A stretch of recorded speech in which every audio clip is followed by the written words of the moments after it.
Как се роди идеята игрова психотерапия? Здравейте на всички!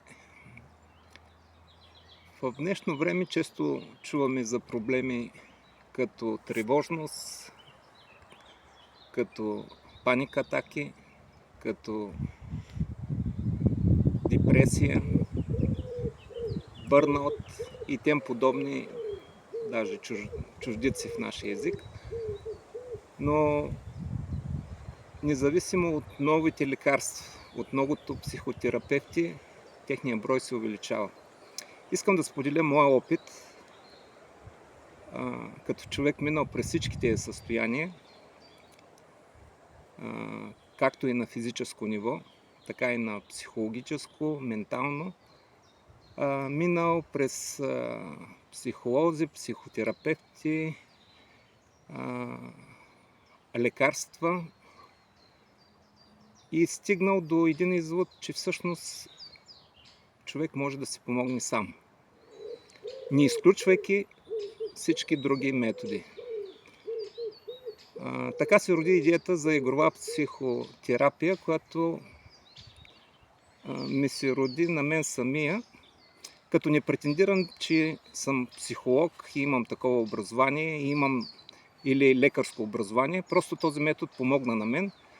А приятелка психоложка ми каза: сподели го, може да помогнеш и на други хора. Така че всичко тръгна малко доброзорно с бич. С бич ме накараха да потърся начин за лечение. Исках после, когато се роди идеята, този метод да бъде прост, безвреден, безплатен, с добър ефект и човек да носи лична отговорност, да не търси друг източник да му реши проблема. Когато бях в тези състояния на бърнаут и тревожност, ме съветваха да се обърна към позитивно мислене, но виждах, че това е едната страна на въпроса, а той не решава проблема. Един път казаха ми: гледай комедии. Гледайки гениалния Чарли Чаплин, и му се наслаждавах и до ден днешен го гледам с удоволствие. И изведнъж стигнах до прозрението, че той е и продуцент, и сценарист, и режисьор, и актьор едновременно. Тогава получих като някакъв инсайт. Значи човек може едновременно да е 3 в 1. Не правя реклама на кафето, а просто изведнъж видях цялата картинка. Аз по принцип не съм религиозен, видях препратки към религиозното учение, примерно на Исус, който казва: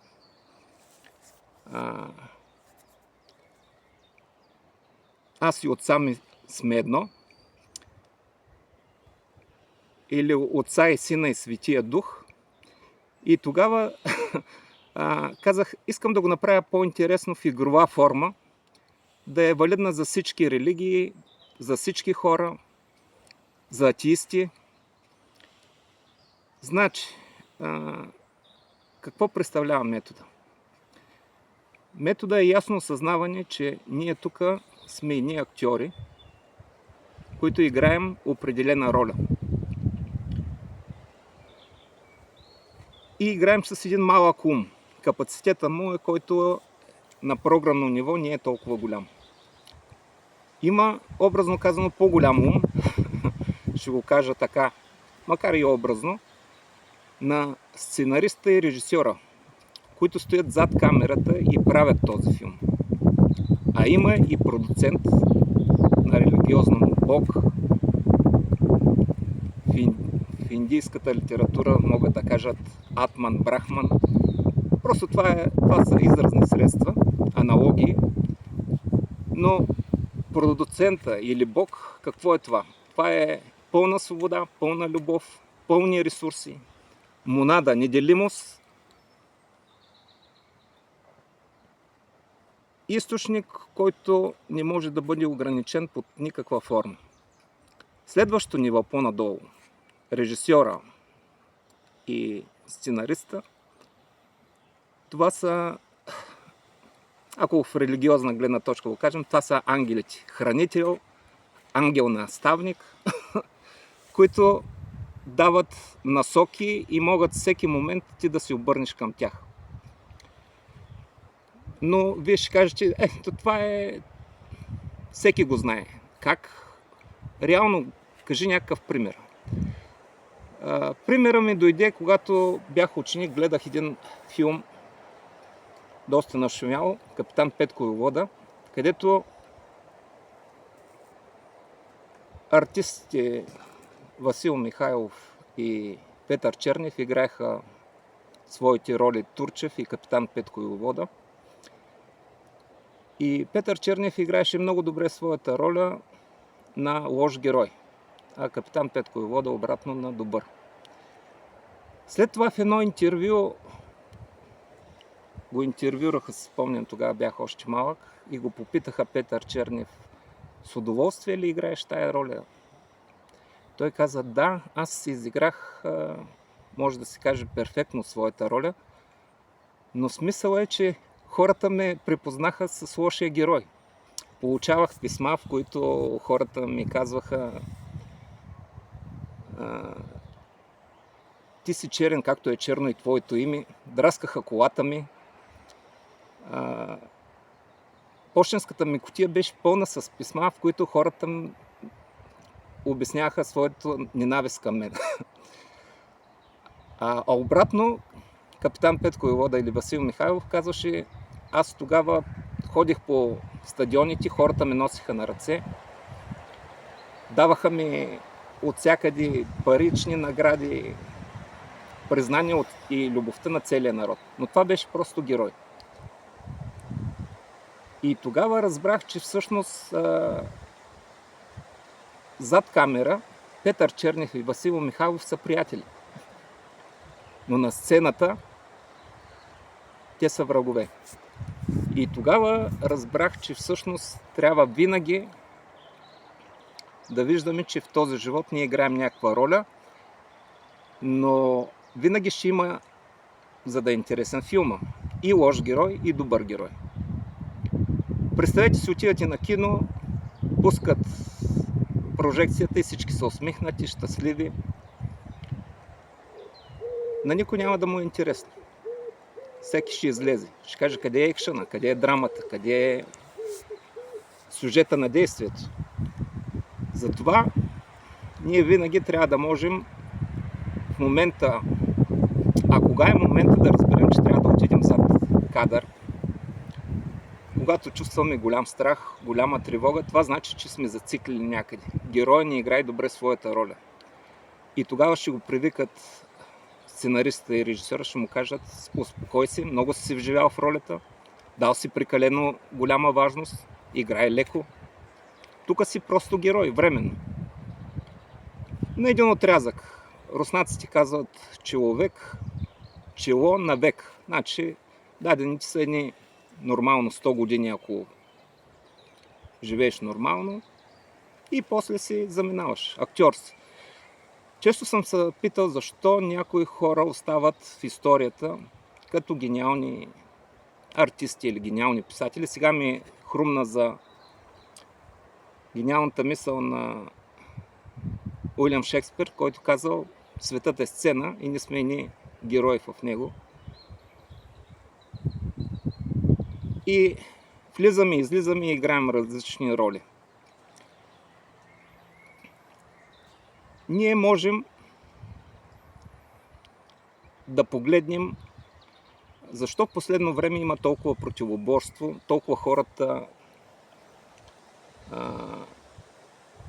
всеки казва, чувствам се нещастен, дори психолозите казват, преди време идваха хора с клинични проблеми, сега идват хора, които са нещастни в живота, не виждат смисъл в живота, това не е болестно състояние. Това не е диагноза. Това е просто изгубване на посоката. И човек може да влезе навътре в себе си, да се зареди. Откъде идва зареждането? Зареждането винаги идва, както в един филм, откъде идват парите от продуцента. Той дава енергията, той дава парите, той дава всичко. Това е в духовенството Бог. Той ни дава, той е твореца, той създава вселените, той създава всичко.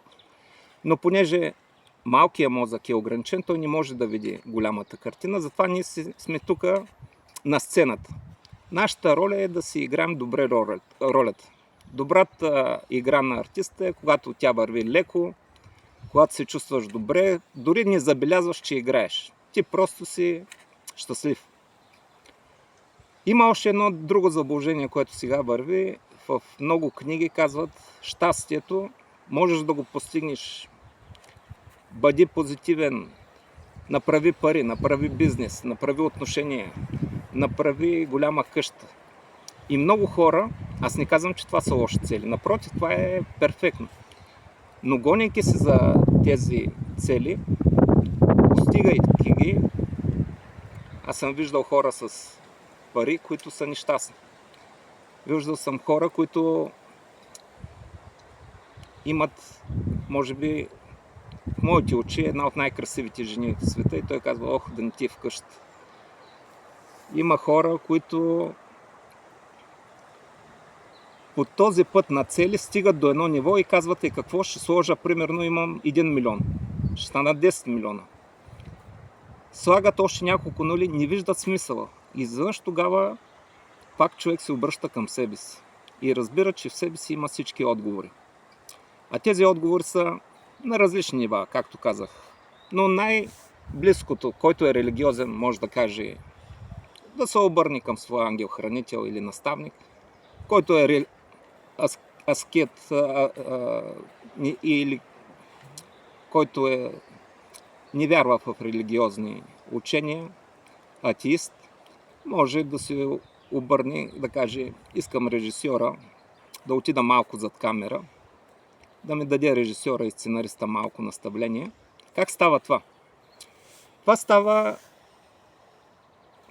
Има много техники, много начини и просто те се множат, но най-лесното е, може да кажеш, както си в киното, да не бъдеш залепен на екрана, а да отидеш като зрител отстрани.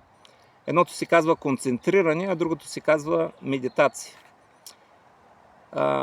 Скоро четох за един метод NLP, където се казва асоциация, слизане в екрана и дисоциация, излизане от екрана. Когато се замислиш в живота, всичко действа под едни ритми. Ние идваме в живота с вдъхване и плач и се отихваме с издишване. Така че всичко е в едни цикли и затова отиването при режисьора и сценариста става чрез отдръпване. Значи спираш за момент да играеш ролята си и отиваш отзад и гледаш. А там вече има различни също техники, как можеш да промениш. Изведнъж ти викаш, ама не ми харесва тая роля, която играе. Те казват, не, ти си я избрал. Ти си дошъл и разбираш, че сам си избрал тая роля. Ама искам да променя. Добре, доиграй си ролята и може още в този живот да смениш. Искаш да играеш какво? Комедия, драма. Ти избираш отзад. Но докато играеш, тук трябва да знаеш и да приемеш на 100%, че ти си го избрал. Не някой друг. Пръстчето винаги трябва да сочи към теб. Има хора, които достигат още по-високи нива. Нали, това казват вече просветлени. Това са хора, които могат да кажат, че имат връзка с Господ. Даже скоро бях в един храм и видях, че всички светии отгоре имат ореол. И тогава всъщност ме дойде идеята, че всъщност всички светии, всъщност какво? Те имат Wi-Fi и връзка с продуцента или Бог. На тях не им е необходимо някой да им казва, те знаят, защото директно имат връзката. И основното е, дето казват, откъде идва енергията. Енергията идва от източника. Но за да дойде при нас, ние трябва да сме отворени. Човек, за да е отворен, трябва да му е отворено сърцето. А ние тук винаги сме се ставаме, всеки гледа с подозрение другия и ставаме затворени като рицари от кръстоносните походи с много броня. Ами тогава и да дойде към тебе нещо, ти не можеш да го приемеш. Ако вали дъжд, нали, трябва да сложиш чашката нагоре да се напълни. Ние всичките сме я обърнали надолу.